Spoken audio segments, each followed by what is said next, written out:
Bom, eu brinco que eu cheguei em Varginha junto com o ET, né? Eu vim um pouquinho antes, foi quando eu vim para a sucursal do Jornal Hoje em Dia.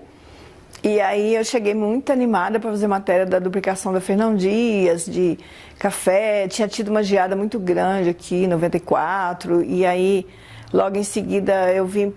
A minha maior incumbência, eu lembro que era fazer coisa... O café que estava... Eles tinham cortado muita lavoura, estava brotando, e aí eu ia para um lugar, ia para o outro, e a Fernão Dias, que estava sendo duplicado.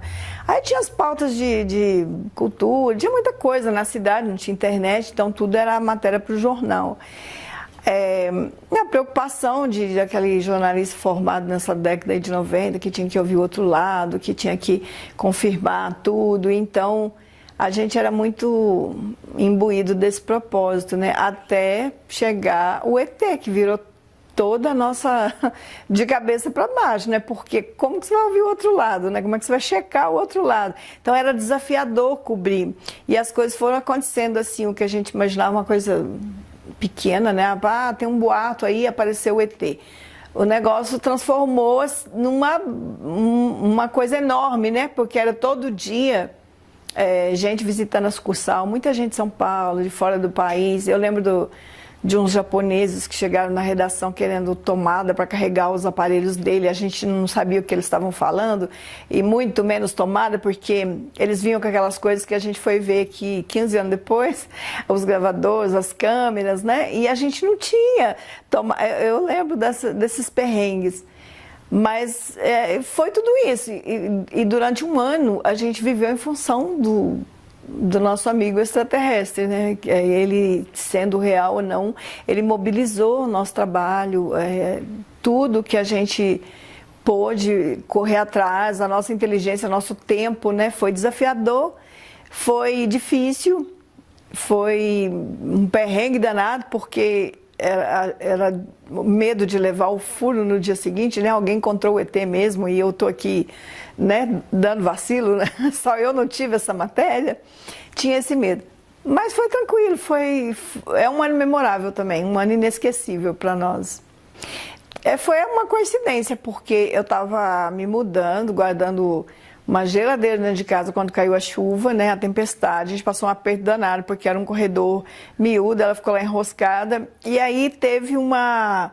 Varginha não é um lugar que tem enchente, né, a cidade é alta, mas encheu aquele dia de água perto do mercado do produtor, que é onde essa pessoa que estava na minha casa morava. E ele ficou apavorado, ele foi embora sem levar nada, depois ele voltou, ele mandou um irmão voltar, porque ele não tinha documentos para... chave para abrir a casa, que estava enchendo de água e tal. E aí, essa pessoa que foi na minha porta buscar os documentos, as coisas que ele tinha esquecido, essa pessoa chegou comentando que foi difícil chegar, que a rua estava cheia de gente, que tinha carro do bombeiro e tal, que ele passou por um outro caminho. Mas o outro caminho também estava obstruído, porque tinha caído árvore, muita gente falando, porque o ET estava lá, porque não sei o quê. Aí foi no mesmo dia. A primeira vez que eu ouvi falar. É claro que no primeiro momento eu não levei muito a sério, eu ainda brinquei. A tempestade foi mesmo do outro mundo, né? Então, mas um ET, né? A gente riu, brincou. Isso foi no mesmo dia, 20 de janeiro de 96, à noite. Foi a primeira vez que eu ouvi alguém falar essa palavra, né? Para mim.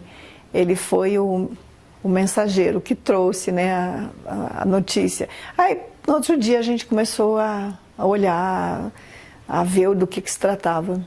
Essa pessoa que foi buscar esses pertences na casa da senhora, ele teve que desviar o caminho, passou nas proximidades do Jardim Andere e comentou com a senhora que ali havia um bloqueio da polícia, dos bombeiros, que havia um comentário do ET na região do Jardim Andere, já naquele dia 20. Foi, ele falou que não conseguiu subir, ele saía ali no mercado produtor porque estava com enchente e tinha bombeiro.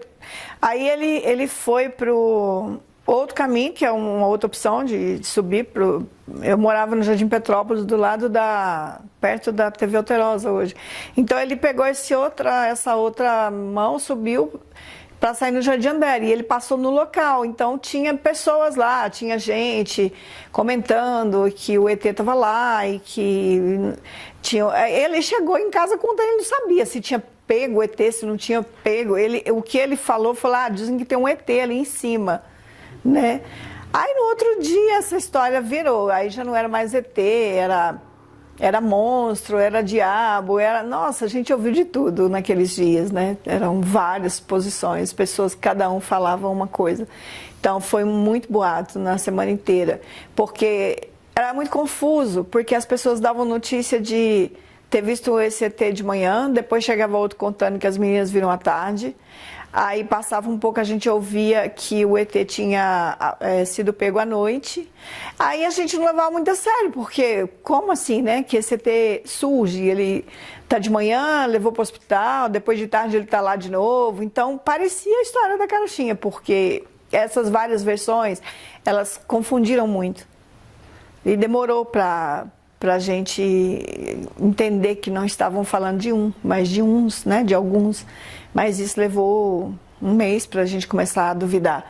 Poxa, então não é um. Depois que as coisas começaram a ficar mais evidentes, a aparecer mais relatos de hospital, de não sei, aí a gente começou a entender que não era um. E por isso os ETs de Varginha, né? Não era um. Gostaria que você comentasse assim, qual que foi o procedimento do próximo dia, do dia 21 de janeiro, que foi no domingo. O domingo amanheceu um dia bonito, o céu estava limpo, nem parecia que tinha acabado o mundo na noite anterior, né? A gente estava, na tarde anterior, a gente estava tentando catar coisas pelo quintal, roupa, sapato, de vizinho que voou um para o quintal do outro. Eu me lembro das antenas parabólicas, que eram uma norma naquela época, né? Uma coisa obrigatória, igual é celular hoje. Todo mundo tinha uma antena parabólica. E foi um festival de antena voando, quebrada pela cidade, porque ventou demais. E eu me recordo disso. Aí começou uma coisa eu fiquei curiosa, primeiro com essa história de ET e também por causa primeiro, aliás, acho que foi por causa da questão da chuva. Teve enchente, não teve. E naquela época a gente não tinha celular, era um domingo, não tínhamos os tradicionais jornais, né, das rádios, da TV, não tinha, porque era domingo. Não tinha internet para poder dar uma busca como a gente faz hoje, né? Você liga, vai lá e liga o computador e começa a vasculhar para ver o que aconteceu ontem. A gente não tinha o meio de apurar nada no domingo. Eu estava sozinha, eu morava sozinha, então eu catei minha chave e fui para a sucursal. Falei, vou dar uma olhada, é domingo, mas eu vou ver o que está acontecendo. Será que teve enchente? Será que alguém, né, tá sem casa, será que história é essa de ET? Eu estava curiosa, então eu peguei minha chave, fui para o jornal mesmo sendo um domingo, à tarde, domingo assim, na hora do almoço, para poder tentar ter alguma informação, porque só na sucursal eu conseguiria. Aí eu cheguei na sucursal, eu fiz o procedimento normal. Naquela época a gente fazia um negócio que se chamava ronda. Nós, jornalistas, tínhamos uma lista de telefones da região inteira que a gente ligava todos os dias. Era polícia, hospital, bombeiro, prefeituras, os lugares assim. Mesmo aos domingos a gente fazia o que se chamava ronda. Hoje a gente faz essa ronda na internet, né? Mas naquela época não. Aí eu cheguei na sucursal, fui fazer minha ronda na região. O que funcionava domingo? Bombeiro, PM. Eu comecei a ligar para poder ver. A minha busca era por notícia de chuva, porque a chuva tinha sido medonha. Aí eu estava com medo de ter muito prejuízo, se alguém tivesse, né, machucado, alguma coisa assim. Mas não, eu estava tranquila. Aí eu liguei para o bombeiro de Varginha, o cara que me atendia todo dia. Aí eu estranhei porque ele me atendeu muito irritado, porque as pessoas estavam ligando lá toda hora, né? E aí ele falou, se for mais um para saber essa história de ET, tem ninguém aqui não. Não, nossa, não é do ET, eu tô querendo saber. Aí me identifiquei, né, a Margarida, que hoje em dia tô querendo saber se tem alguma ocorrência de chuva. Esse foi o meu domingo. Aí eu saí, fui almoçar com uma amiga da TV e ela falou, você não tem ideia o que tá aquela TV. Todo mundo ligando para saber do ET. Eles querem que a gente dê conta, se a gente tem imagem, se a gente filmou o ET, se a gente viu o ET. E a gente não tem, a gente não sabe. E a gente almoçou e falamos disso. Isso foi o domingo do dia 21. Então no domingo você já percebeu que a cidade, já os amigos, as pessoas aqui já estavam com esse boato desse ser? Sim, o domingo já estava fervilhando o negócio. Aí na segunda de manhã eu trabalhava numa rádio, a Rádio Vanguarda, de manhãzinha. Redigia o jornal deles, voltava para Hoje em Dia 11 horas da manhã. Eu subia cedinho para a Vanguarda, redigia o Jornal de Economia, o jornal lá deles, voltava para o Hoje em Dia, que eu entrava umas 11h30 da manhã e ficava até de noite. Era muito bom porque a Vanguarda rádio é palpitante, né? Aquela coisa viva, as pessoas ligam, falam tudo. Então eu já voltava para Hoje em Dia cheia de pauta, era bom por isso. E eu fui para a rádio cedinho, aí eu cheguei, estranhei, porque estava todo mundo muito uriçado, né? Falando demais nessa... porque eu vi, porque o fulano viu, porque não sei quem, porque o Xerez pegou, porque não sei... Aí tava esse boato na rádio.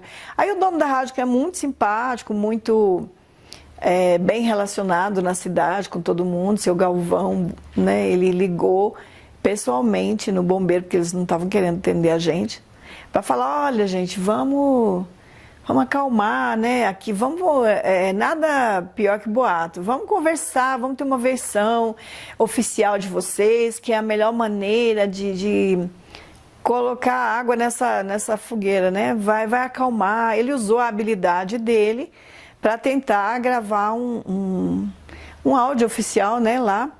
E ele bem relacionado. A essas alturas a rádio já sabia quem eram as meninas, onde morava. Todo mundo já sabia tudo lá. A rádio é uma coisa fervilhante, né? Aí eu lembro que o meu jornal de economia, ninguém queria saber mais de jornal de economia, preço de café, arroba de boi aquele dia, não. Eles queriam saber do ET. Aí ele falou, você vai ser mais útil na rua do que aqui. Me botou dentro do carro e me mandou para casa da dona Luísa, no Santana, onde ela morava com as meninas. Aí eu cheguei na segunda de manhã para fazer a entrevista com elas. No dia 22, na segunda de manhã. Aí que foi a minha primeira a minha primeira entrevista com elas, né, com a família, com a senhora, com a mãe delas. Aí ela me contou que as meninas chegaram apavoradas, que ela pegou aquela história que aí ela pegou uma carona, foi lá pro local, mas aí ela não viu nada e só tinha uns sinais lá no chão, umas pegadas estranhas e um cheiro horroroso. Foi o que ela me falou na segunda do dia 22 de manhã. E aí eu voltei para a sucursal dessa rádio e liguei em BH, ainda toda tímida, porque assim, era estranho você que faz matéria de economia, de coisas sérias, de repente você liga para o seu chefe para falar que tem um ET aqui na cidade, né? Eu estava meio insegura de oferecer a pauta, entendeu? Aí eles falaram, não, estão falando aí, come bola não, manda para cá. Aí nesse dia eu fiz a minha primeira matéria, por Hoje em Dia pequenininha, dando notícia desse boato na cidade, que as pessoas estavam falando, que com a chuva, com a tempestade, tinha aparecido um ET. Só que nesse momento a gente ainda não tinha, apesar do disse-me-disse da cidade, ninguém tinha ideia de como aquilo tudo cresceria, né? Depois daqueles dias. E começou a atrair imprensa de tudo quanto é lugar. E o que mais borbulhou depois disso foi porque começou a ter muitos relatos de avistamento. Porque se fosse a versão das meninas, viu um ser esquisito perto do muro e foi embora correndo, o assunto se esgotaria. Mas não, era todo dia relato novo. Viu isso, viu aquilo, viu uma nave, viu luz. Era todo dia o telefone tocando e as pessoas contando que tinham visto alguma coisa. Isso também alimentou, né, os boatos ou verdades, não sei, a imprensa toda porque não foi só a história das meninas, foram muitas. Daí, no caso, você percebeu já logo naquela semana do dia 20, as pessoas começaram a ligar nas rádios, no jornal, reportando avistamentos de luzes estranhas. E esses avistamentos não eram só em Varginha, eram nos arredores, né? Principalmente zona rural, tinha muito relato. E aí tinha as pessoas que zombavam, faziam piada com aquilo tudo. Eu imagino se fosse hoje, né, com tanto canal de comunicação, com tanta rede social, que não teria virado, né, que naquela época cresceu, você imagina hoje, né, mas começou a ter relatos sérios também, né, pessoas que passavam credibilidade, entendeu, e isso foi aumentando, viu, que alguma coisa, acho que dentro de umas 2 semanas a gente já se convenceu de que alguma coisa de estranho realmente havia acontecido de fato. Na segunda, dia 22, você contou pra gente mais cedo que chegou a informação de que havia uma movimentação estranha no Hospital Humanitas e que havia comentários de que a criatura teria estado lá e teria sido retirada de lá. Queria que você falasse um pouquinho sobre isso. A gente ouviu de tudo naquela segunda-feira, né? A gente ouviu muita coisa, que tinha dado entrada um ser estranho no hospital, que mandaram levar embora, porque era caso para veterinária, que não sei o quê, depois que morreu, mas era gente, e que não era gente, e era esse disse-me-disse, porque não sabiam se era um bicho, se era uma pessoa, mas tinha levado para o hospital, que tinha morrido, que tinha ido para o Humanitas. Isso a gente ouviu ali no imediato, no outro dia, na terça-feira, entendeu? Aí a gente começou a tentar checar isso nos hospitais, aí ligava, ninguém sustentava de jeito nenhum, que não tinha acontecido nada disso. Mas as pessoas que trabalhavam, né, nesses hospitais começaram a falar meio que por debaixo dos panos que sim, tinha chegado para trabalhar, que tinha policial, que tinha... que tudo foi muito estranho, né? Que foi chamado para fazer exame, que que não deixou ver, que mandou sair, que aquelas disse-me-disse, né? Dos funcionários. A gente ouviu muito isso naquela semana. Muita coisa diferente da rotina normal de trabalho deles, né? Tava todo mundo cismado porque alguma coisa não estava normal na rotina desses lugares. Isso a gente ouviu. Você contou pra gente que você guardava o seu veículo no estacionamento do Humanitas e que naqueles dias foi pegar o seu veículo e você começou a investigar e a pessoa que tomava conta do estacionamento, você viu que ela ficou meio receosa de passar informação e depois você checou algumas informações que ela passou para você, viu que não procediam e concluiu que ela estava escondendo algo. Eu fiquei desconfiada, porque eu guardava assim meu carro lá porque eu morava do lado. Eu não vi o agito porque eu estava trabalhando. Na segunda-feira eu saía bem cedinho, eu estava andando atrás das meninas, eu estava na rádio, eu estava no jornal. Eu não estava em casa, então eu não estava perto do Humanitas. Mas eu achei curioso, porque todo mundo dizia que tinha estado lá, e como eu deixava o carro lá porque era um lugar seguro, eu sempre chegava e deixava o carro, lá era aberto o estacionamento. Aí eu fui conversar, né, com pessoas lá da portaria. Falei, olha, esses perderam a movimentação que sábado, né? Você estava trabalhando? Aí eu falei, não, sábado eu estava de folga. Aí eu lembro que eu brinquei, né? Falei, você perdeu o movimento, foi movimentado aqui no Humanitas. Aí a pessoa ficou toda assim, sem jeito, sem graça, falou, não estava trabalhando não. Foi isso. Aí a pessoa não queria dizer que estava trabalhando, que tinha visto nada de diferente, entendeu? Aí eu achei, né? Você percebe quando a pessoa não quer dizer, né? Fica sem jeito, não quer comentar. Aí eu liguei depois para ver se essa pessoa, falei, vou descobrir se essa pessoa estava trabalhando ou não. Aí a pessoa estava trabalhando sim, no sábado, na segunda, mas me falou que não dava notícia de nada. E segunda-feira é um dia normal, né, de trabalho, foi como não estava, né, no sábado, na segunda. Mas a pessoa estava sem graça, né, não queria já dizer, ou parecia estar orientada a dizer que não estava lá. Queria que você comentasse sobre a como que chegou a informação sobre o Marco Xerezi na redação do jornal. Você comentou para a gente que uma das atendentes do telemarketing conhecia o Xerezi, a família dele, e o Xerezi confidenciou a essa pessoa que trabalhava no jornal, que ele tinha participado de tudo e tal. Aí eu queria que você falasse um pouco sobre isso, e depois do encontro que você teve com o Xerezi, perto do Hospital Regional, alguns dias depois do dia 20 de janeiro de 96.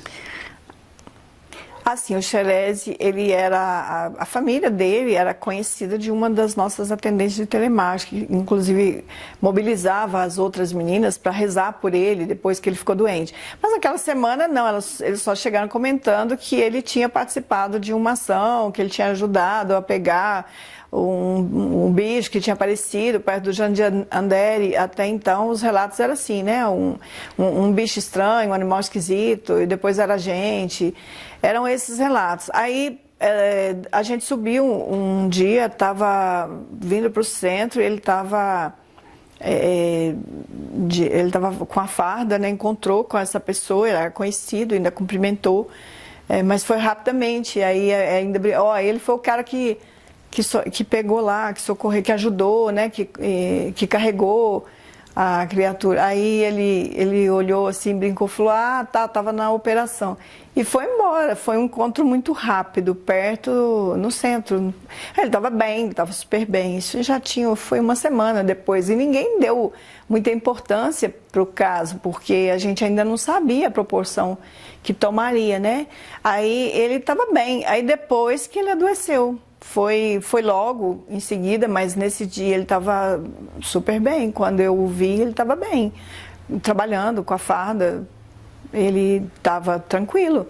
Aí depois que ele surgiu doente, uns 3, 4 dias depois desse dia. Foi até muito estranho, mas o menino não estava bom, porque ele era bem novinho, um cara forte, saudável. Ele parecia ter menos idade do que ele tinha, ele parecia um meninão, ele era novo e saudável, um cara normal, forte. E dizem que ele jogava bola, que ele fazia ginástica, ele participava lá dos treinamentos, né, de educação física, então ele tinha uma saúde boa, um vigor bom. Aí quando veio notícia que ele estava doente, foi para o hospital.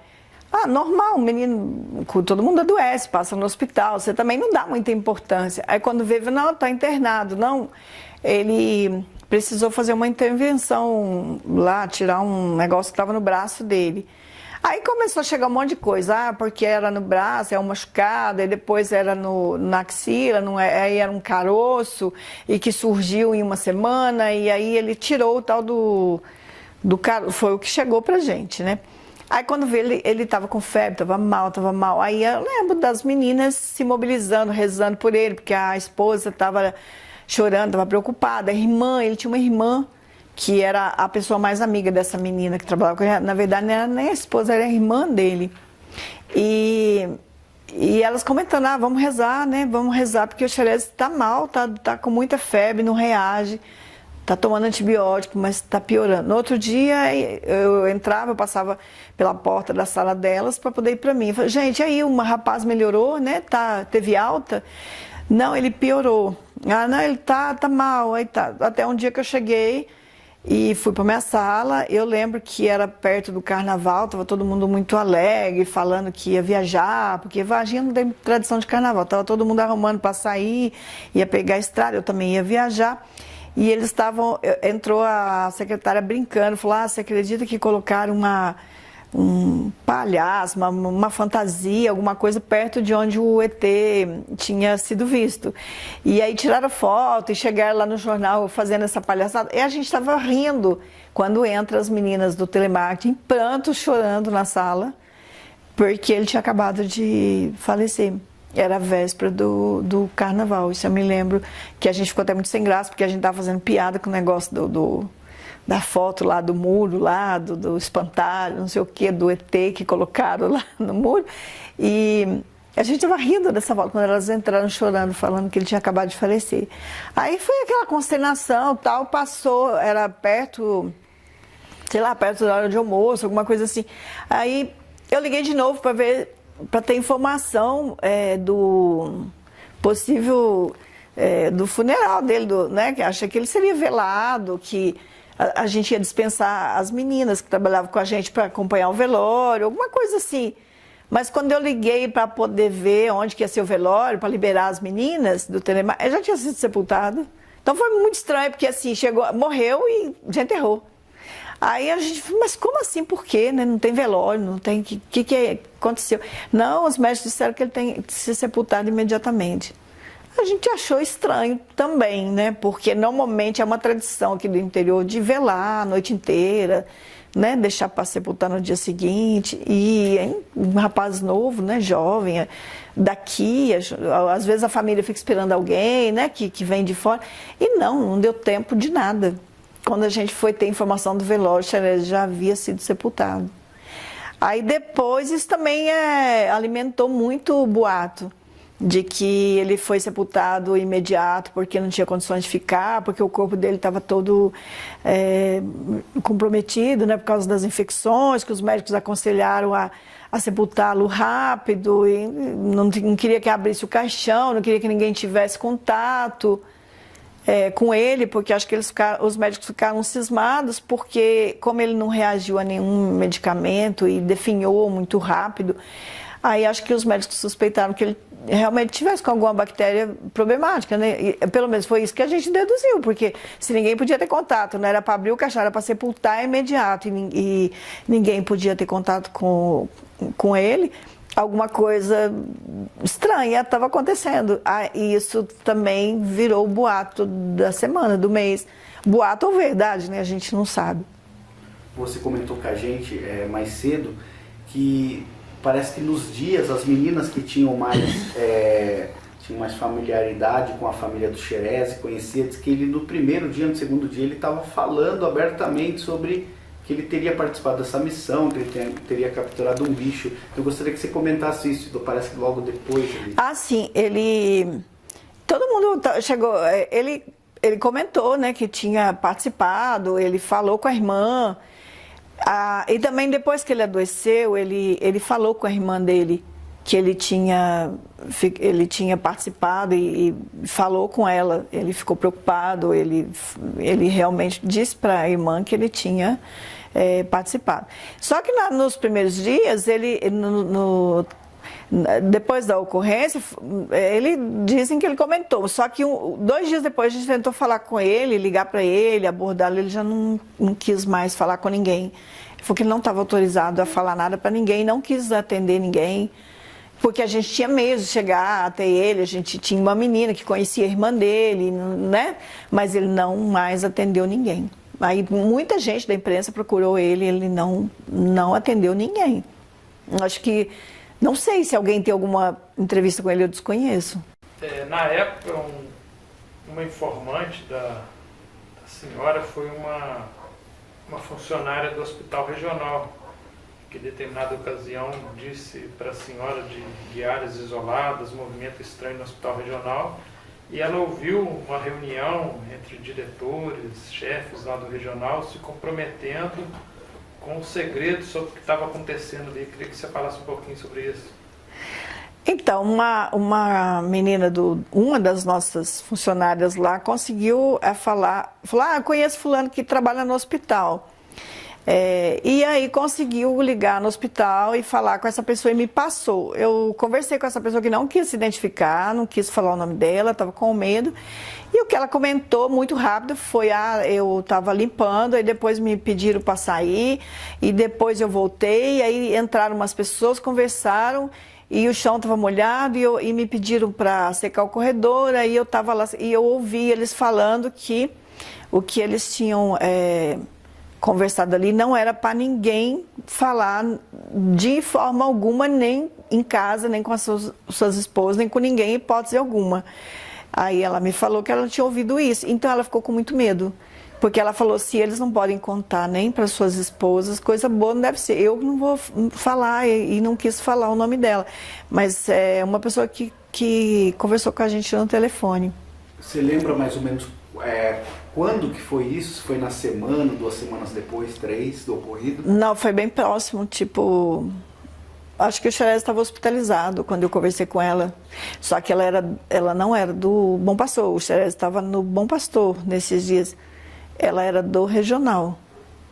Era uma voz de senhora, né? Uma pessoa que conversou comigo porque ela era amiga de uma das nossas funcionárias. Era amiga da filha dela, uma coisa assim. Foi a nossa funcionária que conseguiu falar com ela, porque eu não conhecia. Eu liguei no hospital várias vezes, eu conversei com o diretor, né?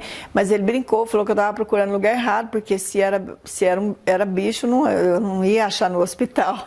Então a gente desistia porque a gente via que realmente não iriam falar, né? Ou não tinha acontecido nada, ou não iriam falar. Na época chegou informação também de um vídeo que teria sido feito da criatura no hospital regional, um vídeo feito por um médico, e que ele guardaria esse vídeo num cofre, que teria mostrado para algumas pessoas. Queria que você poderia comentar sobre isso. E chegou essa informação também para ela, né, na época? Assim, a gente ouviu muito a respeito desse vídeo, mas isso não foi imediato, não. Isso foi depois. Xerez já tinha sido sepultado, um tempo depois começou essas informações truncadas sobre esse vídeo que um médico tinha feito. Depois que a coisa tomou aquela proporção de sair no Fantástico e muita gente dando muita credibilidade para aquilo, aí começou a surgir esse boato de um vídeo, que um médico tinha o vídeo, que não sei quem tinha foto, e a gente tentava, mas nunca esse material apareceu. Aí veio essa conversa de que essa pessoa que tinha guardado essa fita num cofre da casa dele, que não mostraria de jeito nenhum, porque não queria se comprometer. Porque tinha também sido avisado que se essa pessoa mostrasse, ela teria problemas. Agora, quem foi que falou, isso a gente nunca soube, ou se o vídeo era real. A gente nunca teve acesso a nada nem foto, nada disso não. Na época, outra coisa que você menciona no seu livro era um informante, parece que um conhecido, um amigo seu, que era um oficial da ESA, e que ele passava informações para você, e que em determinado momento foi descoberto que você trabalhava no jornal. Parece que essa informação foi para a ESA e, coincidentemente, pouco tempo depois ele foi transferido para Curitiba. Aí eu queria que você falasse um pouquinho sobre isso. Assim, a gente conhecia várias pessoas da ESA, porque vários moravam em Varginha e trabalhavam lá, iam e vinham todo dia. Eu acho que é assim até hoje, né? Quer dizer, até enquanto a ESA estava vigorando, né? E sempre, esse trânsito sempre teve. Ele era das pessoas que moravam aqui e que ia e voltava todo dia e estava sempre ali perto do jornal, porque ali tem as faculdades, eles estudavam lá e tinha lanchonete, barzinho perto do jornal, onde essa pessoa frequentava e era conhecido de outras pessoas do jornal, que eram de Três Corações também. Inclusive, a gente tinha uma funcionária de Três Corações, que às vezes ele dava carona, era uma coisa assim. E ele comentava, porque a gente brincava, você viu a criatura, né? Você tem foto e não quer mostrar. Aí ele brincava, senhor, vou conseguir uma foto, porque aí depois vocês vão ter a manchete da vida de vocês, né? Falava isso. Mas ele jamais ia fazer isso, né? Ele era um major. Se ele tivesse acesso a alguma informação importante, ele não nos passaria, porque não era permitido. Mas às vezes ele comentava, porque a gente ele ria da história dos caminhões, porque a gente fala que caminhão estragado é esse que em Varginha não funciona nada depois de meio-dia, né? Como é que veio o caminhão para cá para fazer reparo? Aí ele ria, né? Desconversava, falava, não, os caminhões estavam bons, eu só estava dando uma voltinha em Varginha, desconversava, era assim, nunca afirmou nada que fosse relevante, assim, ele nunca falou isso, não. Ele só ria e comentava e brincou que não tinha caminhão estragado, não, que ele só estava dando uma volta em Varginha. Era isso. Queria que você comentasse sobre a transferência dele para Curitiba, que parece que foi após a ESA ter descoberto que ele conversava com você era jornalista e tal.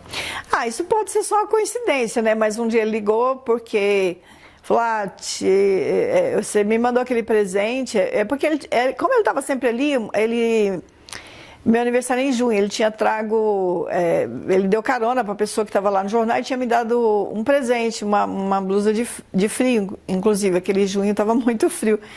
Aí eu achei por bem mandar alguma coisa, né? Fui ser gentil e eu mandei um presentinho para ele que foi entregue lá nem sei como que foi, naquela época usava muito você entregar cestas, né, de café para amigos, aniversariantes, aquele negócio que tinha. E aí ele brincou que, você mandou, tinha um cartãozinho, tinha o seu nome, as pessoas ligaram, porque, né, Margarida Lacoque não é um nome tão... eu não tinha muita xará em Varginha. Aí ele foi transferido, mas não sei se era uma praxe. As pessoas ali, o trânsito é muito grande, ninguém ficava muito tempo na ESA. Mas ele me ligou e falou, deu ruim. Uma frase que ele falou, né? Tô indo e tô saindo, tô sendo transferido. Mas todo mundo foi transferido. Aqueles nomes todos das pessoas que se envolveram ou que estavam sendo citadas naquele caso, todos foram transferidos muito rápido, foram embora. Não ficou, acho que em um ano já não tinha mais, pouca gente ficou dos que eram mais citados, né? Eles dizem que é uma praxe, que ninguém para muito. A gente não sabe, né, se porquê, não posso afirmar, né? Mas eram umas coincidências, aliás, só tem coincidência nesse caso, né? Muitas coincidências para ser coincidência. Eu gostaria de saber, assim, na época que você investigou, né, você estava recém-formada ali, acho que em jornalismo, como que foi para você isso? Você acreditava nessa história? Qual que foi, assim, gostaria que você falasse um pouquinho sobre sua concepção, né, sobre aqueles fatos naquela época. Então, eu digo, como eu conto para meus meninos, que foi desafiador a cobertura do caso, creio que não só para mim, mas para repórteres que estavam ali sendo muito cobrados, né? Porque a partir do momento que aquilo virou uma questão importante para a imprensa do país todo e até do mundo, a gente que estava aqui era muito cobrado. Nossa, mas como é que estava lá, debaixo do seu nariz, você não viu? Alguma coisa assim? Ou então a gente dormia e acordava com medo de que alguma coisa fabulosa estivesse acontecendo, né? De repente a nave pairando aí em cima e a gente não estava vendo, isso era uma paranoia. Foi meio sofrido pra gente, porque você tinha uma sensação alimentada por boatos, ou sei lá, ou fatos, e imprensa e tudo mais, e a concorrência, os coleguinhas, de que alguma coisa extraordinária ia acontecer todo dia. E realmente acontecia muita novidade todo dia, mas a gente viveu com essa sensação durante um ano, que tem alguma coisa acontecendo e eu tô comendo bola, que é um termo que a gente usa, perdendo. Isso meio que perseguiu a gente o tempo todo, principalmente naquele ano. Acho que essa sensação, ela durou um ano, do pessoal que estava aqui na TV. O caso também tomou essa proporção, porque Varginha tinha órgãos de imprensa bons aqui, né? Que a filial da Rede Globo, tinha a TV Alterosa, tinha jornais, sucursais, Estado de Minas, hoje em dia. Então, um cobria, o outro também não podia deixar para trás, o outro também tinha que falar. E aí, essas pessoas, por exemplo, a TV passava a informação para a central dela e a coisa tomou esse rastilho de pólvora. Foi uma cobertura fabulosa da imprensa do país todo e virou para o mundo. Uma coisa que eu lembro que me chamou muita atenção, que me encafifou na primeira semana, foi quando me chegou a informação de que tinha um repórter americano chegando aqui. Mas isso assim, 2 dias depois da história do ET, ou na terça-feira, na segunda-feira, tem um repórter americano vindo para cá.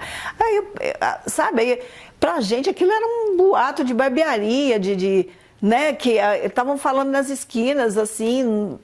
Aí comecei, mas sabe quando aquela luzinha, né, fica piscando? Eu falei, poxa, o que faz um cara atravessar o Atlântico para vir em Varginha atrás de um boato? Né, esse povo não vai perder tempo com isso. Por que esse cara está vindo?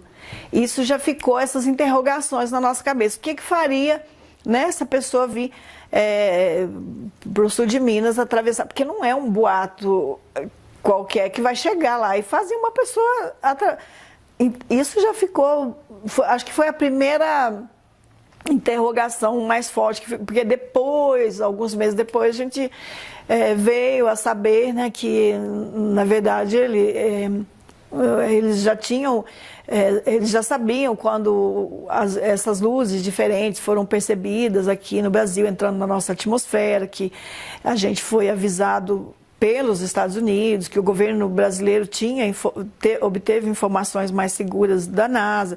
Eles sabiam que tinham objetos estranhos entrando na atmosfera e que eles vieram para o Brasil, que vieram para cá. E isso foi fazer sentido depois, né? Que essa pessoa não tinha vindo aqui aleatório atrás de um boato. Não, ele tinha informações muito maiores, melhores do que as nossas. Mas isso levou um tempo. No começo também a gente ficou muito maluco, porque as informações eram muito desencontradas, né?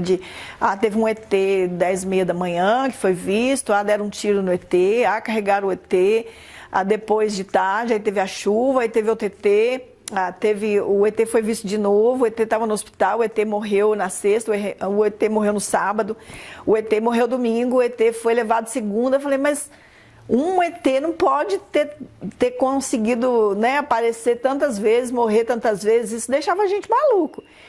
Porque até então, tudo que a gente tinha, que tinha uma criatura estranha, um bicho estranho, o diabo, um ET, tinha sido visto no Jardim André. Era só o que a gente tinha. Só que as informações davam conta de que ele tinha sido visto de manhã, de tarde, de noite, que ele morreu, que ele foi colocado na caixa, que ele foi pego vivo depois, mais tarde. Então a gente não conseguia levar isso muito a sério, porque parecia muita maluquice, muito boato. Até passar umas 2 semanas para a gente começar a ter uma outra interrogação. Então não era um, né? Era mais de um. Isso levou o quê? Acho que umas 2 semanas para a gente começar a acreditar que alguém realmente viu mais cedo, depois viu mais tarde, mas não era um. A gente não estava falando de um, mas de alguns, né? A gente precisou passar o ET plural. A gente começou, mas isso não foi imediato, entendeu? Todo mundo ficou muito perdido por causa disso. A gente entender que não estávamos falando de uma criatura, mas de algumas, levou umas 2 semanas. Até nesse vácuo aí a gente estava perdido e maluco mesmo, achando que a gente estava embarcando com os boatos. Era difícil a vida nesses dias, foi complicado. E só para nesse contexto dos americanos, você comentou mais cedo com a gente sobre o que você ficou sabendo, que alguns americanos ficaram hospedados no Fenícia. Uma outra determinada pessoa havia comentado conosco que realmente, inclusive tinha um parente que trabalhava lá no Fenícia, que naquela época seria um dos hotéis mais com infraestrutura de Varginha, né, para atender inclusive gringos e tal. Então eu gostaria de saber, assim, você soube sobre essa questão de que alguns teriam ficado lá no Fenícia e tal? Eu gostaria que você comentasse sobre essa situação.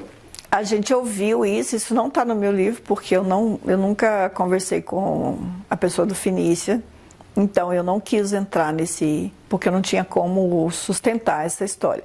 Agora, esse boato chegou, sim, lá para a sucursal, que tinha americanos hospedados ali uma semana antes, inclusive, do fato, e depois do fato.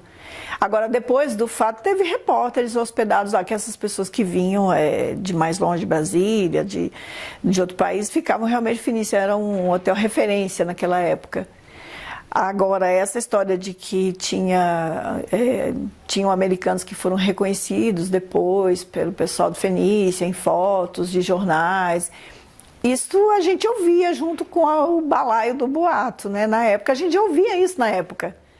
E aí a gente ouviu isso muito tempo depois, ouve até hoje, que realmente eles que ficaram esses hóspedes lá. Agora, eu não sei, não tenho como afirmar, nunca vi papéis, né, do Fenícia dando conta de que esses hóspedes realmente estiveram lá. Então, eu não entrei nesse detalhe no livro, eu não cito isso. Dentro da nossa investigação, em determinada ocasião, nós estivemos aqui em Varginha e eu fiquei hospedado no Fenícia.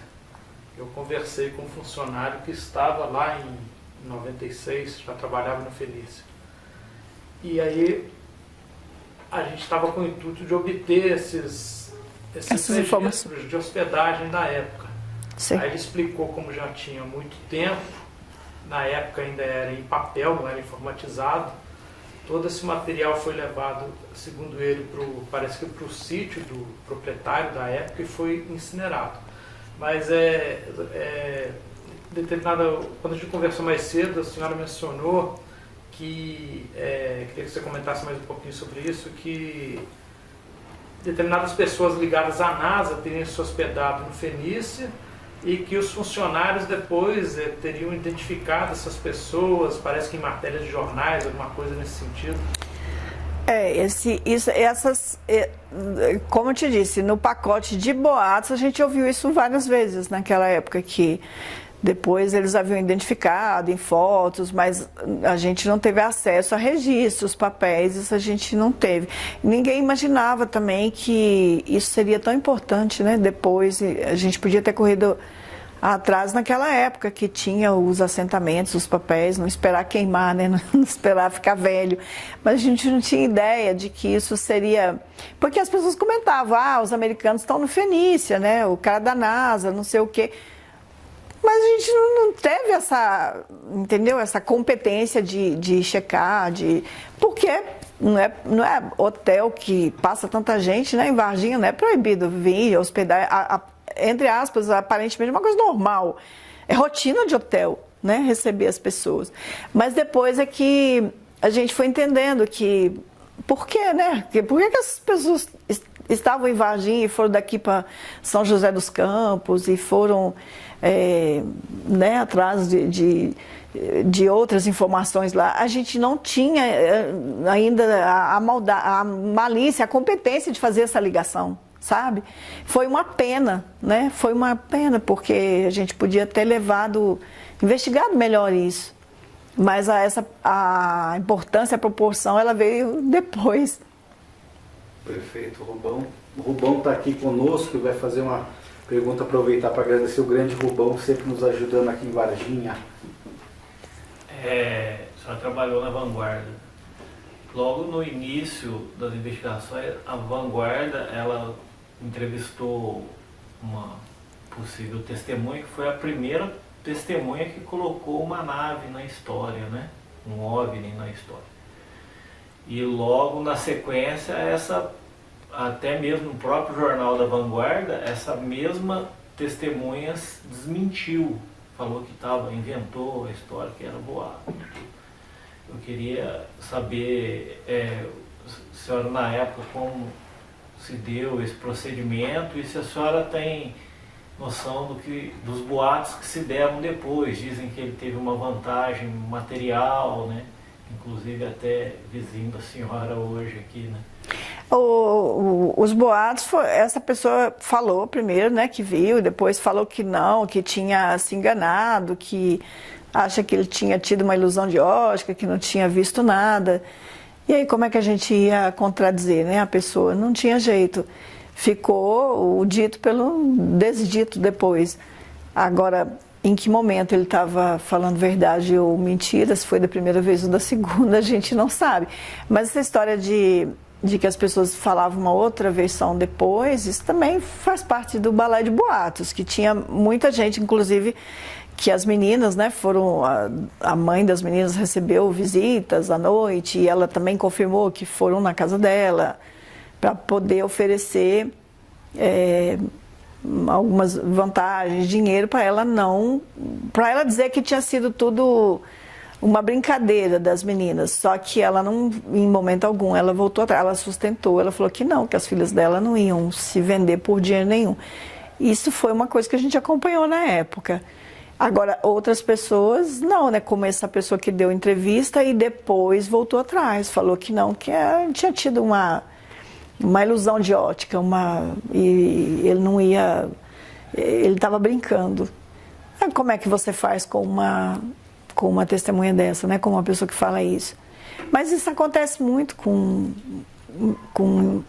personagens, né? De matérias, dizer uma coisa e passa um tempo diz outra. Você vê os jogadores de futebol que arrumam 4 versões para um caso que ele estava no local e de repente ele tem 3, 4, 5 versões de acordo com as orientações de sabe quem, né? Ou advogados, ou a gente não sabe. Então, tá ali ouvindo, a gente não consegue. Eu fico com a primeira versão, acho que é aquela autêntica que vem no calor dos fatos. Aí depois a pessoa pensa, recebe orientações e vai filtrando, vai peneirando as falas, né? Eu acho que a primeira é sempre a mais verdadeira, mas essa é a minha opinião pessoal.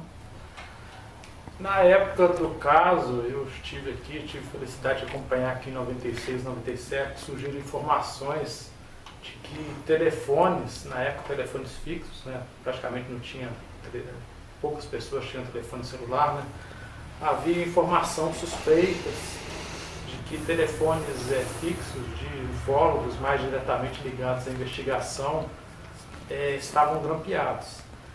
Na época, vocês do meio jornalístico, houve suspeitas, indícios também nesse sentido de telefones grampeados, até mesmo para, por exemplo, para os militares identificarem quem estava passando informações para vocês? Sim, isso era uma coisa muito comentada na época, até porque grampo era uma moda na época, né? Continuou muito depois disso, mas naquela época a gente não tinha os recursos que tem hoje, né? De internet, a gente não tinha. Então era essa onda de grampo. Inclusive esse Major, que é meu amigo, que depois ele ainda fala que brinca que, né, que meu telefone estava grampeado, não sei o quê. E a gente não sabe até onde isso era verdade ou mentira, mas que era uma preocupação da gente tentar falar com as possíveis, com as pessoas que a gente ouvia assim, falar pessoalmente. Isso era uma preocupação de todos nós. Porque tinha pairava, entre outras coisas, essa suspeita também de telefones, né, com grampo. Eu não sei até onde isso era fantasia, até onde isso procedia, mas cuidado nunca é demais, né? Todo mundo tomava, não era eu, era os telefones das TVs, né? As pessoas tinham esses cuidados, essa paranoia de achar que estava vendo coisa, ouvindo, alguém estava ouvindo o que você estava conversando. Isso era uma paranoia daquele ano também, como muitas outras preocupações que nos rondaram naquela época. A senhora morou aqui, aí depois morou fora, né? Uhum. E como é que, por exemplo, quando a senhora falava que estava em Varginha na época, assim, como é que fora era o inteiro? Era muito... eu chegava a ser assim, era interessante, era constrangedor. Eu lembro que nesse ano eu tirei férias, junho, julho, eu lembro que eu fui para Bahia. Quando eu cheguei para preencher o negócio em Porto Seguro, a primeira coisa, quando eu coloquei o nome Varginha, pronto, já veio uns 4 funcionários me atropelar com perguntas. Eu não consegui tomar um café em paz no hotel. Todo dia as pessoas vinham, né? O gerente, o funcionário, o cara do cafezinho, o outro hóspede da outra mesa. E isso era só o começo, né? Em todo lugar que você ia, você era interpelado. E assim, aí depois eu fui dar aula. Eu lembro que quando vinha esse assunto na faculdade, a aula acabava. Todo mundo só queria fazer pergunta sobre o ET. Isso aí sempre foi, de todo lugar que você ia, parece que se ficou, mas você estava lá, você viu o ET, você, né, sempre. E acho que vai continuar essa... Varginha está muito marcada, né, por essa história. E eu vejo como positivo, depende do jeito que a pessoa interpreta. Mas eu acho que Varginha não mais vai ficar desassociada do ET, viu? Não vejo essa possibilidade. Eu acho que Varginha e o ET estão agora, né, juntos para sempre. A senhora trabalhando em mídia, no começo, quando as primeiras notícias assim, era uma investigativa, muita pesquisa, mas a partir de um certo momento, ali nos meses seguintes, de 96 para frente, a mídia ela direcionou o caso para o lado humorístico, para o lado da chacota, que eram os programas humorísticos e tudo. Aí como como você, assim, a senhora como jornalista na época que investigou, que lançou o caso de uma forma mais investigativa, bem dentro da característica dos jornais que a senhora trabalhava, encarou essa tomada de direção assim, que ganhou dentro da mídia o caso, né? Acho que o caso, ele ganhou essa... É porque todo mundo queria tirar uma casquinha do ET, né? Então, tinha os programas humorísticos, mas a gente via com tranquilidade. Tinha as pessoas sérias, tinha os relatos que a gente percebia que as pessoas estavam sendo sérias, e tinha o Diz-me-Diz, tinha muita fofoca, a gente ria dos programas de humor. Eu acho que eles em nenhum momento contribuíram para menosprezar, para diminuir a importância do trabalho sério que estava sendo feito por ufólogos, né, que estavam estudando, pesquisando, juntando as peças do quebra-cabeça.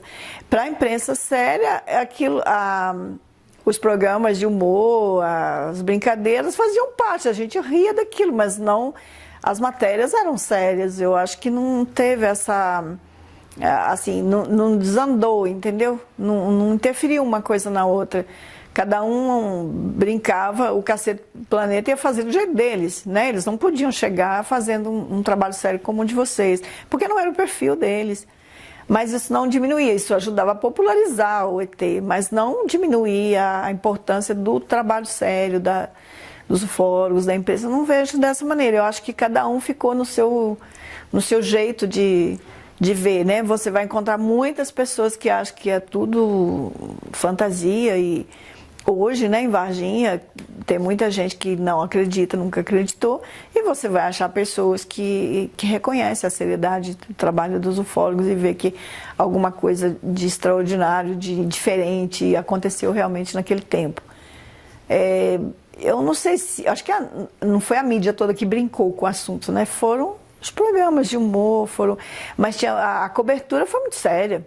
O trabalho foi, você vê as matérias da Veja, da Isto É, dos jornais, são abordagens sérias, ouviram pessoas, ufólogos, né? O trabalho da mídia foi muito sério, e trabalhou-se muito naquele ano, porque todo mundo estava dando, ninguém podia ficar para trás, então todo mundo era pautado, e tinha que correr, ver se achava uma novidade, né? Se achava um relato, alguém que viesse com uma versão diferente, alguma coisa que acrescentasse. Que estava todo mundo em busca. Acho que até hoje, né? Todo mundo queria algo que acrescentasse o que a gente já tinha. Agora, dentro disso, teve muita piada, muita brincadeira, né? É porque o brasileiro é assim, né? Ele não consegue fazer... Ele faz piada de tudo. O ET não ia escapar, né? E naquela época, eu gostaria de saber a sua opinião daquela época, tipo assim, quando você começou nas primeiras semanas, você acreditava na história, o que você achava na sua cabeça? E se você não acreditava, se você chegou em algum momento a acreditar na história, acreditar por você escutar testemunhas, você que cobriu tudo, inclusive você escreveu um livro excelente sobre essa sua jornada na época, que vai ser fantástico, vai ter muitas pessoas que vão ter a oportunidade de estar lendo o seu livro agora que vai ser lançado, né, fisicamente. No final, acho que desse mês, já está disponível pelo e-book, né, na Amazon, entre outras plataformas aí de livros. No começo era um trabalho, né? Eu estava ali para poder cobrir a sucursal, aquele era um trabalho a mais, era uma pauta. E no começo eu era muito cética, eu não acreditava não. Achava aquilo fantasia na cabeça das pessoas, achava que era boato. A primeira interrogação, a primeira luzinha que me acendeu foi a coisa de saber por que repórteres americanos estavam vindo para cá. Não é possível que eles iam atravessar o Atlântico atrás de um boato. Aí isso já comecei a achar estranho. E aí depois eu começaram a vir os relatos, e alguns eram tão sinceros, as pessoas eram tão convincentes, porque eu via que as pessoas não estavam mentindo. Você percebe quando alguém está mentindo, ou pelo menos a gente tem essa presunção de achar que a gente percebe, né? E começaram a vir relatos extremamente interessantes, histórias de gente que não acreditava de jeito nenhum, depois teve uma experiência. E aí eu comecei também a achar que alguma coisa, aí a partir de um mês, por aí eu comecei a achar que algo de muito diferente tinha acontecido aqui. E aí eu fui ajuntando 2 com mais 2. Eu lembro que numa das entrevistas que a gente foi convocado na própria ESA, né, que eles falaram que que o ET era um casal de anões, que umas histórias, que era um mudinho, que não sei. Eu lembro aquele dia eu voltei assim, muito convencida de que o ET era de verdade, porque aquela história não tinha o menor cabimento, entendeu? Eu achei muito estranho tentar convencer a gente, né, com uma solução tão caseira, né, o que os ufólogos tinham e as pessoas sabiam era muito maior do que uma explicação dessa, né? Então, em alguns momentos eu comecei a achar que realmente tinha algo de muito maior naquilo. E aí eu fui avançando nas minhas crenças. Eu acho que eu terminei o ano acreditando no ET. No começo eu não acreditava, não. Agora, hoje, assim, eu acredito que, como eu falo no livro, eu acho que o universo é grande demais, gente, para você achar que está sozinho aqui. Eu acho isso, assim, meio sem cabimento, né? Por que existe um firmamento, né, tão grande para poder vigorar o ser humano num planeta? E outra coisa também, as formas que existem de vidas, né? O que é vida para nós? Né? Vejo você, a gente tem uma ideia de vida, mas a vida ela pode ser diferente em outros lugares, né? Pode existir outros planetas com outras formas de vida. Quanta forma de vida tem na Terra, né? Você imagina, em outros lugares pode ter outras formas, né? A gente precisa de oxigênio para tudo, mas a gente tem peixes que respiram de 10 em 10 minutos ou não é mais. Isso aqui no planeta. Tem lugar aí que pode ser muito diferente. Então, é muito difícil para o ser humano, porque ele acha que, né, a gente respira sem parar e precisa de oxigênio e de sol e a gente precisa disso para poder existir aqui no planeta. Mas pode ter outras formas de vida. Em outros lugares pode ser diferente, pode ter outros seres, outras pessoas que não têm as nossas necessidades. Eu imagino assim, eu acho que pode ter muitas outras formas de vida aí. Por que não? Por que vigorar só o ser humano, né, aqui no formato que a gente conhece? Gostaria que você falasse um pouquinho, agora em 2023, como que você surgiu essa ideia e que você falasse um pouquinho desse livro que você lançou com fatos inéditos aí, que eu tenho certeza que muita gente vai ficar curioso para saber, que essa entrevista não foi nem 10% do que tem no livro. A história do livro ela é meio curiosa, engraçada. Eu comecei a abrir umas caixas de coisas antigas na quarentena, né, para jogar fora. E tinha muito, eu guardo muita coisa, tinha muita coisa velha, muita coisa. Eu estava querendo fazer que nem o rapaz do Fenícia, né, incinerar um punhado porque não tinha mais aonde pôr. Aí veio um monte de recorte de jornal, minhas filhas começaram a fazer perguntas, a achar aquilo curioso, e aí explica, conta, fala. Aí depois, eu lembro que uma delas comentou: mãe, você tem que deixar isso registrado de alguma maneira, porque depois você vai embora, né? Eu comecei a pensar, é verdade, eu tenho muito menos janeiros pela frente do que eu tive para trás. E essa idade você vai ficando mais abusado. Muita coisa que você tinha vontade de falar ou de fazer e você não fazia, né? Mas depois de velho você percebe que você não tem todo o tempo do mundo, né? Ou você registra, ou você... Como eu sempre escrevi, tudo eu tenho mania de escrever, né? Se eu vou conversar com elas, ou eu escrevo muito para elas, né? No dia a dia. Aí eu comecei a escrever para elas. Eu escrevi as primeiras 30 páginas para elas. Aí o negócio foi crescendo, eu fui contando, fui puxando a memória, porque é o fio, né, da lembrança. Aí me veio uma preocupação de hierarquizar, porque assim, será que eu estou truncando, né? Isso aqui foi em março, não, isso aqui aconteceu em abril, não, isso aqui foi tal dia, não, essa reunião com os ufólogos foi 4 de maio. Aí eu fui organizando aquilo na minha cabeça, foi maravilhoso, porque assim foi reviver o 96. Aí eu lembrava de outras coisas, porque o livro tem muita coisa de 96 que vem junto, porque eu tive uma preocupação, eu não queria fazer um relatório, e eu não queria que ficasse enfadonho, chato demais, porque senão elas não leriam, né? Eu queria que ficasse simpático, então eu brinco, o livro é leve, eu conto da chuva, eu conto o que eu estava fazendo, mas eu dei uma organizada para que elas entendessem o ano. Eu estava fazendo isso no dia 20 de janeiro, né? Teve a chuva, eu estava fazendo isso, depois no outro dia eu fui, encontrei com tal pessoa, depois isso, até eu chegar em novembro. Agora, eu não falo com a autoridade, nem com a propriedade, conhecimento de ufólogo, não, de jeito nenhum. Eu falo como repórter, né? Eu não tenho a credibilidade de vocês de maneira nenhuma. O meu trabalho não chega aos pés dos ufólogos. Eu falo como repórter, eu conto para elas. Eu sou meio a anti-herói aí do livro, porque muita coisa, muita situação dá errado, e eu passo uns perrengues danados. Né, eu também me meto em umas aventuras muito doidas, porque eu fui me apaixonando pelo tema, fui me envolvendo e eu fiquei meio, como eu te disse, meio paranoica, que já estava ouvindo ET, palavra ET, em todo lugar que eu ia eu já estava ouvindo. Eu lembro no carnaval, fui pro Rio e fiquei, tô doida, porque o pessoal tá falando Varginha, ET, nossa, né, que eu tô pirando. Mas não, realmente eles estavam conversando numa mesinha em Grumari, a 6 metros de mim.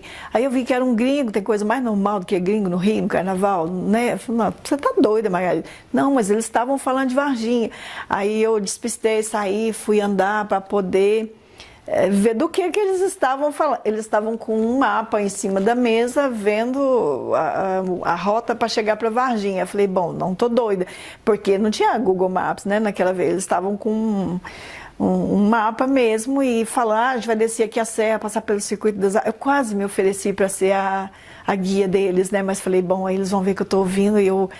Que coisa feia, né? Tô passando aqui pescando a conversa dos outros. Mas eu ficava muito ligada, entendeu?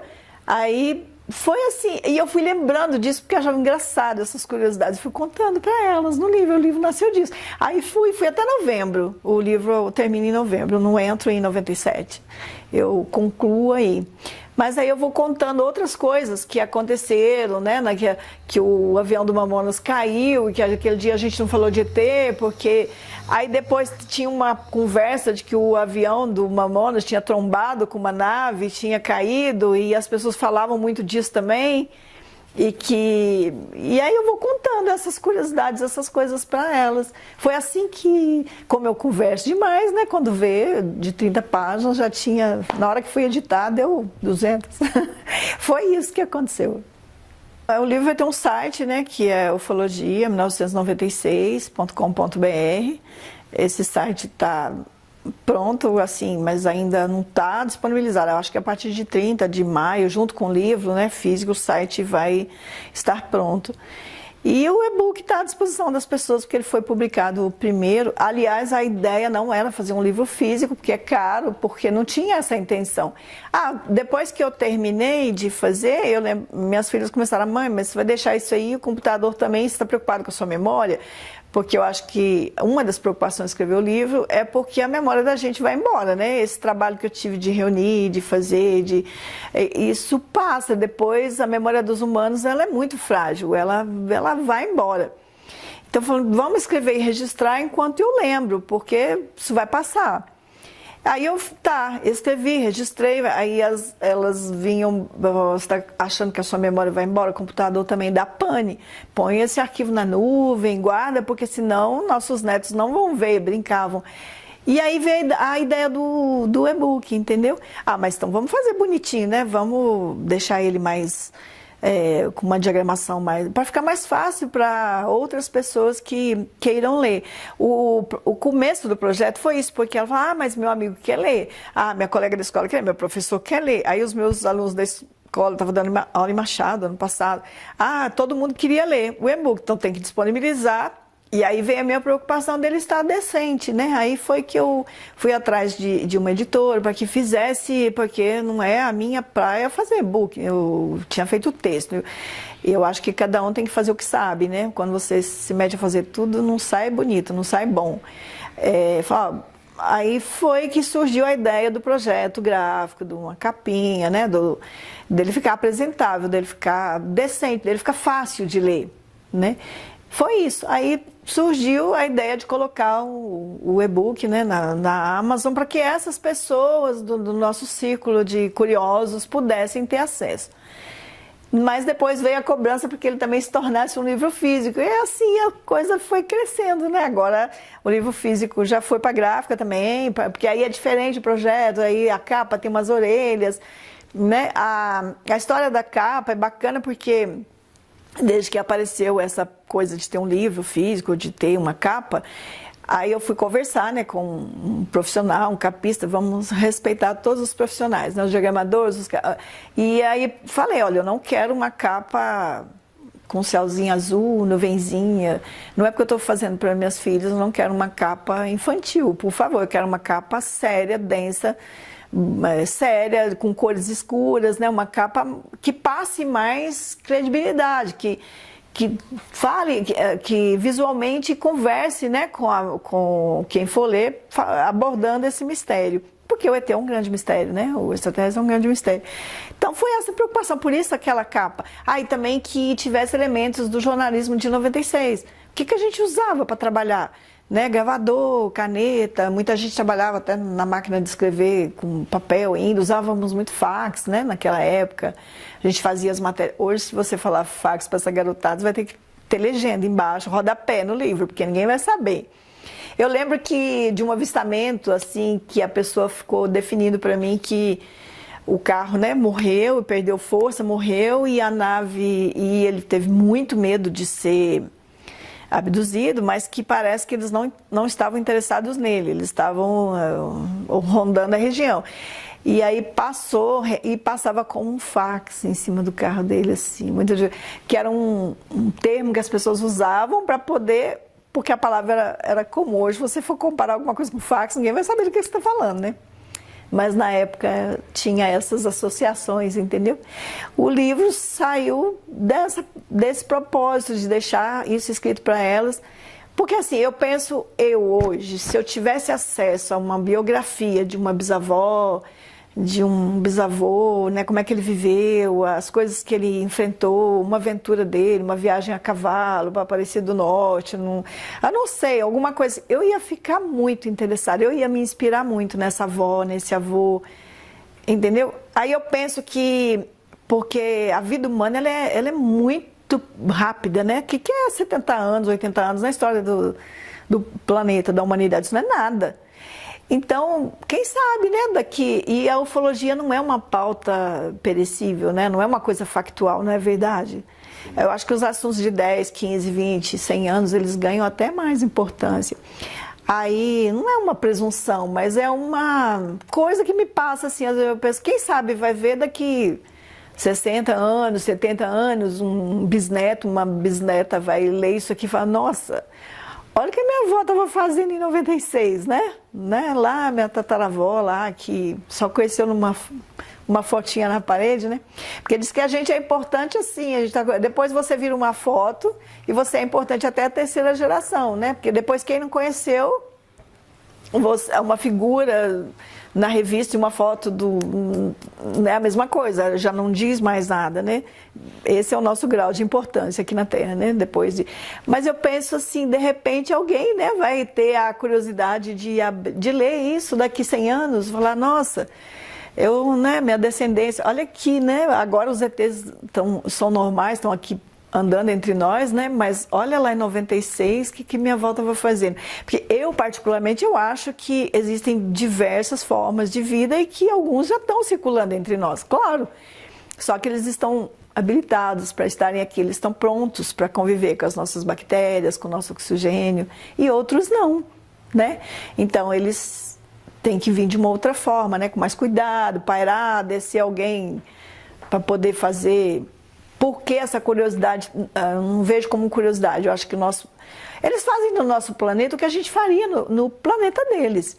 Se a gente tivesse uma nave e pudesse ir lá, a gente também ia recolher coisas, trazer para ver se ia servir para a nossa farmácia, para o nosso remédio, sei lá, para os nossos computadores. A gente ia buscar alguma coisa, não ia? E eles devem ter coisas aqui úteis ou que interessam da mesma forma. Se de fato eles nos visitam, eles tenham algum interesse, que é o mesmo que o humano também teria se fosse lá. Não vejo nada de errado, né, entre aspas, deles fazerem essas investigações aí por nossas matas, por nossos rios.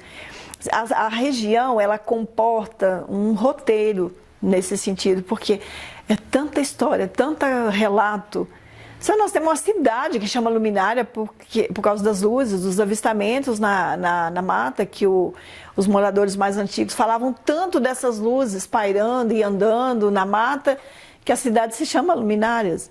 Né? Lavras, você tem registros, fotos o médico fez as fotos de uma nave pairando lá na cidade, né, em 1960 e alguma coisa. Você tem muitos relatos. Os de Carmo do Rio Claro, para mim, foram os melhores que eu conversei, assim. Foram incríveis as histórias que estão no livro.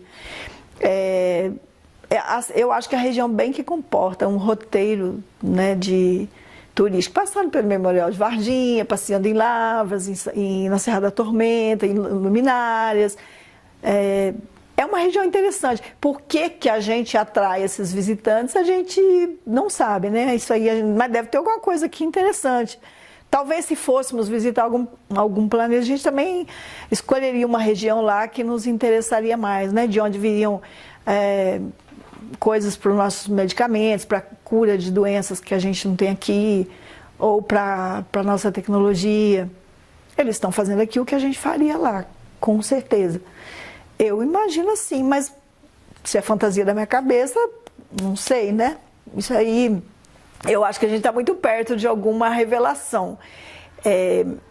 Talvez não seja para nós, mas perto para o humano, né? Ali, porque a gente vive 70 aninhos, isso é muito rápido.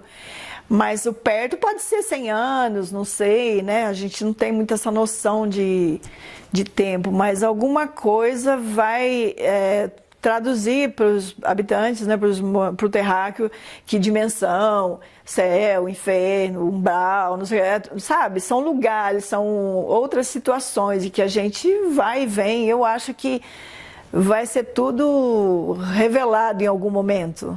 Na minha cabeça, eu acho isso, que a gente transita por aí, né? Hoje se fala tanto, né, em buraco negro, em coisas que não se falava há 50 anos atrás, ou então se fala de outro jeito. Também porque a tecnologia avançou demais nas fotos, a gente fica muito mais encasquetado. Então, eu prescindo, eu acho que está vindo novidades por aí. Talvez não seja para mim, né, claro, mas a gente está perto de alguma revelação importante, que vai mexer muito com os nossos valores aqui, né, dessa coisa que a gente tem de nascer, crescer, morrer e depois ir para o céu, para o inferno. Acho que alguma coisa vai mexer muito com esses nossos valores, né, que nos sustentaram ao longo dos séculos, né, dos milênios, porque a gente está sustentado por esse arranjo de sociedade. E talvez não estávamos preparados para viver com outras novidades, mas elas virão, porque nada estaciona, a gente só vai, né? Não tem isso, a vida é dinâmica. Você vê os descobrimentos, as novidades, elas vão vindo. E vai vir, a gente não vai parar nesse ponto que nós estamos, nem na tecnologia, nem na ciência, nem na fé, a gente vai continuar. E vem revelações por aí, e que sejam boas, né?